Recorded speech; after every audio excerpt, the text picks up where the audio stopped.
முன்னாள் சட்ட அமைச்சர், சாதாரண ஆளுனா கூட பரவாயில்ல. அதே மாதிரி வந்து நயன்தாரா வந்து முன்னாள் நடிகை மட்டும் இல்லை, இந்நாள் வந்து அவருக்கு திருமணம் ஆயிடுச்சு, குழந்தைகள் இருக்குது, கணவர் இருக்கார்.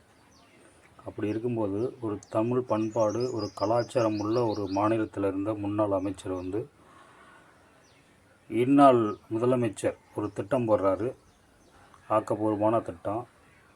அதை வந்து கிண்டல் பண்ணுறதுக்கு வேறு மாதிரி நீங்கள் வந்து பேசலாம். ஆனால் வந்து இந்த மாதிரி வந்து ஒரு மாமாத்தனமான ஒரு ஆசையை வந்து நீங்கள் சொல்லியிருக்கீங்கன்னா வந்து அப்போ உங்களுக்கு வந்து கண்டிப்பாக வந்து எடப்பாடியார் வந்து சீட்டு கொடுப்பாரா, அந்த மக்களும் வந்து உங்களுக்கு வந்து வாக்களிப்பாங்களா அப்படிங்கிறத வந்து இவ்வளோ தூரம்தான் வந்து உங்களுடைய பண்பாடு, உங்களுடைய கலாச்சாரம்லாம் இருக்கா, இவங்களுக்கு தான் உங்களுடைய வாக்கா அப்படிங்கிறத வந்து அதிமுகவை சேர்ந்த அதிமுகவுக்கு வாக்களிக்கக்கூடிய சிவி சண்முகத்துக்கு வாக்களிக்கக்கூடிய அவர் எந்த தொகுதியில் நிற்கிறாரோ அந்த மக்கள் வந்து இதை ஞாபகத்தில் வச்சுக்கணும்.